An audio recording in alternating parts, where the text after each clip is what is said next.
It is the final weekend of the 2024 regular season, match day 26 of 26. Sandra, how the heck did we get here? It feels like it's flown.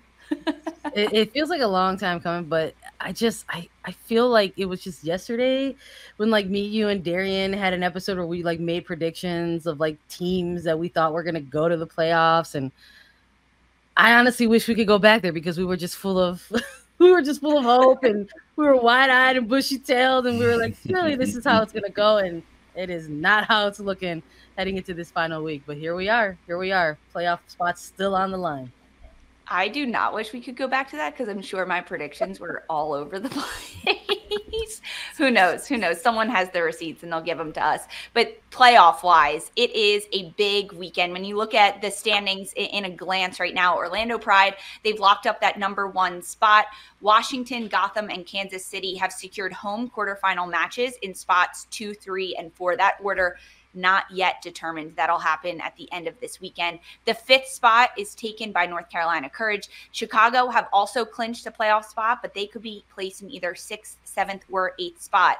And the final 2 spots can be claimed this weekend by Portland, Bay, or Racing Louisville. 3 teams, 2 spots, 1 game left. I mean, the dramatics don't get any better than that.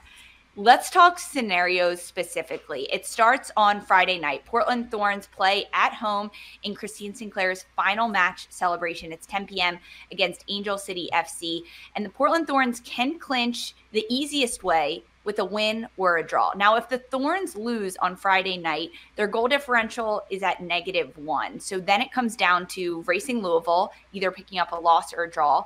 If Portland lose and Louisville win, Portland needs a greater goal differential than Louisville. And if Portland lose and Bay lose, Portland Thorns need a greater goal differential than Bay. It's a little confusing, but Portland, Angel City, let's talk a little bit about this game and prediction scenarios. Darian, I feel like you have done the math and you have the serial killer like mapping out in your bedroom. I know it. I just Halloween, know. Darian. What the hell? What the hell? Wow. I am not a serial killer. And no, this is so confusing to me. It Sounds like something a serial killer would say. I'm not gonna lie. For me, it's the worst thing ever to be a team that's put in a position that's so much of your ability to get into playoffs is contingent on how other teams are doing. And I know we're going to go down the list of the other teams that are on that cusp of potentially clinching a spot. But for me, Portland, they're too good to be in this position. And I actually believe that they're going to be Angel City. I think we've seen with A. West knows very well last year with Gotham playing for Allie Krieger, knowing it could possibly be her last game. Portland can take it to Angel City. Sophia Smith is back and looking healthy. Morgan Weaver's back and looking healthy and is hungry to score. I think she lights a fire with this Portland team that nobody else can really do. And to have all of that for Christine Sinclair, I think that they can do it. Portland, please don't leave it up to chance. That sucks. For me personally, I've been in that position in the league where you're praying a team loses or draws or doesn't concede 2 goals or something to seal your position into the playoff spot. But I do think Portland can do it, and especially because it's at home. I think at Providence Park, where you have that energy of the crowd behind you, where they're screaming for you, they're pushing Angel City down and their morale down as much as they possibly can, this is the time to do it, and I think Portland can. I think for all of those reasons, especially the last one, the energy of that Portland crowd is so important. I don't think we underrate how important a crowd is, but I think people tend to not fully understand the importance of how much energy a crowd can really give you, especially that Portland crowd. It is intimidating for visiting teams. It gives the home team so much energy. They've got the prospect of Christine Sinclair going out, this being her last match. So I think all of the players will be energized. They want to make playoffs. They want to do it for Sink. They want to do it for themselves. They want to do it for this crowd.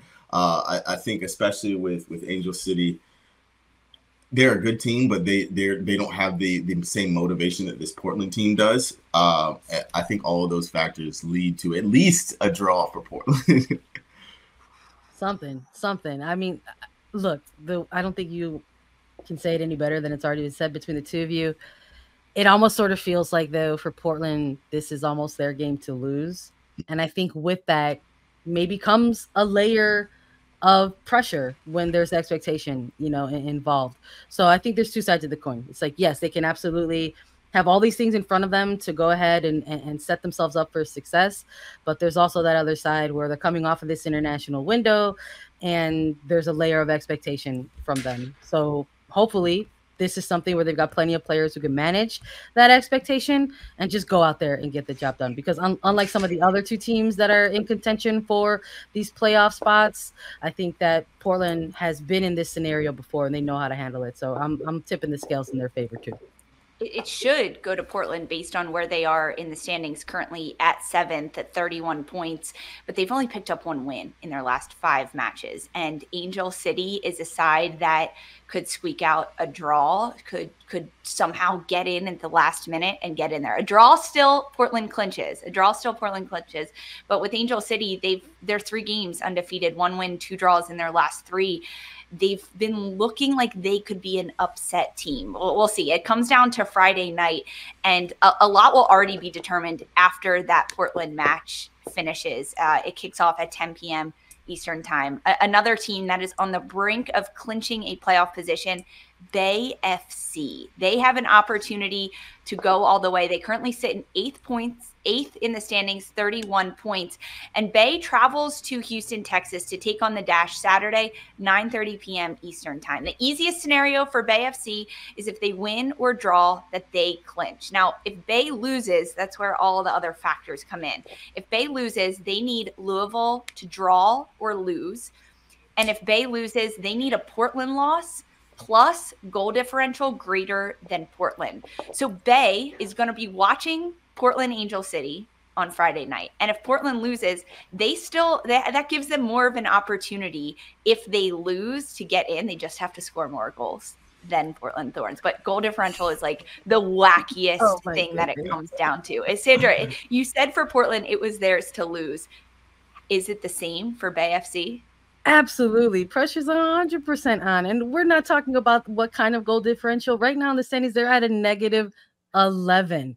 If you're at a double-digit goal differential, I'm sorry. With this game, with 1 game left, you absolutely have to win. Do not leave it up to chance. And I don't think you can risk that considering you're at a double-digit goal differential, because if you do get this loss and then you need all these other factors into play, it's not looking good, essentially, if you are on the losing side. And Bay FC, they're another one of these teams that have maybe have found themselves a little bit streaky at times. And while that could serve a little bit of unpredictability and, for the opposition to maybe not be too sure what to expect, you still want to have some consistency if you do find yourself actually heading into the playoffs. So I think not only do they have to try to get out there and get this win against a Houston Dash side that wants to end their season on a high note as well, but not only do you get the win, but you have to do it in a way that gives you a bit of confidence going into the postseason. Sandra, that's the key, though. I think Houston can really upset Bay. Houston sometimes can throw out some punches. In funky games where you're like, oh, we wrote Houston off. I don't think they're going to show out. And they come and ball out. They get a team win. And if I'm a player on the Houston Dash, this is your last game of the season. Excuse me. It's definitely your last game of a really, really rough year. Let's end on a bang. Let's upset a team. Let's get a win. Let's end with some good energy. You have so much motivation going into this game. And for me, Bay's just trying to hold on by a thread, because the beginning of the year set them up to be one of these teams on that bubble where it's contingent on how other teams are going to do. And yeah, I actually think Houston can pull out a win in this match. I do. There's no fear at all for this Houston team. They're playing at home. They have nothing to play for but a result and a little bit of good feeling to go out on, and then go out on a Saturday night. And that is the most terrifying prospect for a Bay team ever. A team that doesn't care, can just go out there and knock it around. And either way, when the whistle is blown, it doesn't matter. So I am absolutely with you. I think that's a very scary prospect for this Bay side, and that they 100% have to be focused to pull this one out. Bay FC has also done a pretty good job defensively their last couple of matches. And I think that could be the saving grace for Bay, right? They took on North Carolina and held them scoreless. They held Kansas City to only 1 goal earlier in October. There are good moments for Bay, and defensively they've been coming around. To me, it's hands down Bay's game to lose at this point, but they probably have the toughest competition going up against a Houston side that has nothing to lose. Meanwhile, Racing Louisville, the third team that could potentially squeak in, they play Sunday at 5:30 p.m. at Snapdragon Stadium in San Diego, California. Louisville need to win. They have to win and pick up 3 points if they want any hope at all of clinching a playoff position. However, they also need help from those other teams. If Louisville wins, they also need Bay to lose. And if Louisville wins, they also need Portland to lose, plus a greater goal differential than Portland. It is an uphill battle for Racing gotta pray. Louisville. Is that the game plan, you think, Aaron? You gotta pray. Yeah. Whatever your deity of choice is, supporters, players, get in there, get to praying, because there's not too much more you can do.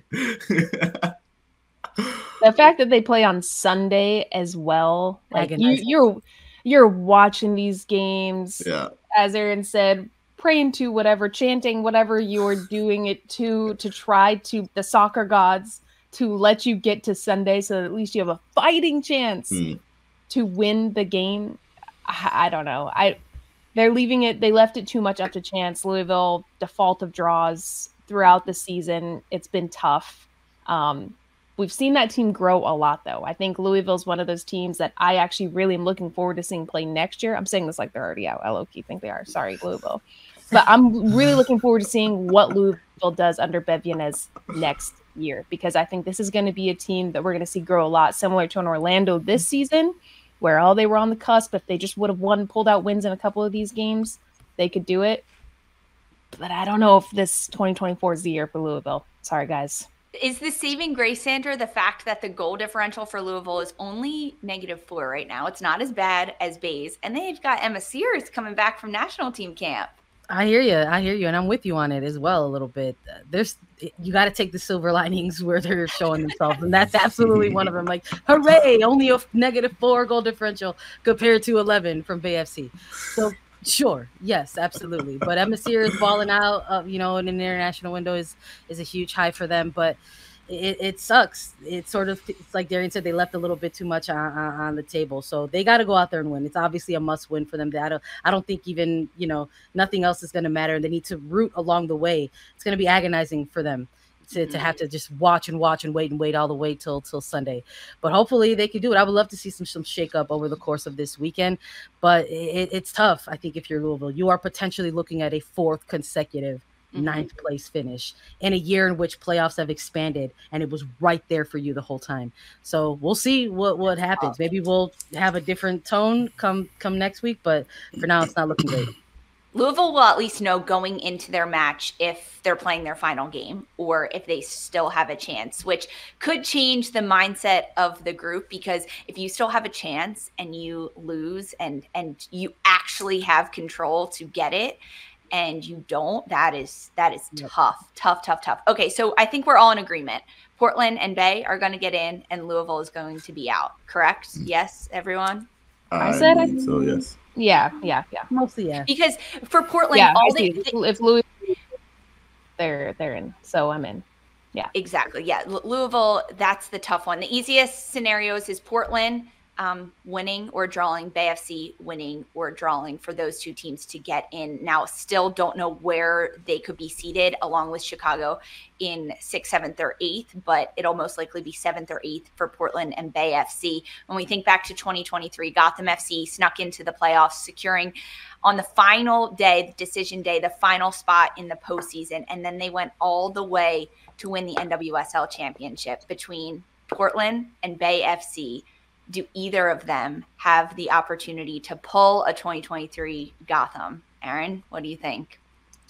I think in terms of like scenario, the analog to Gotham and Portland is closest, but I actually think Bay has a little bit of a better chance to do that if we were going to pick between those two teams. I think because of their defense, Emily Menges and Abidal Kemper, I think that partnership is really strong.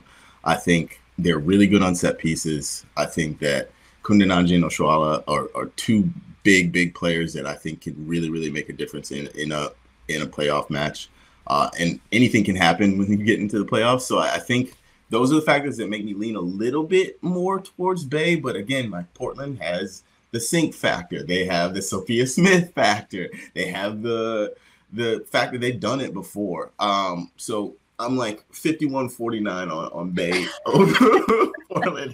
The polls.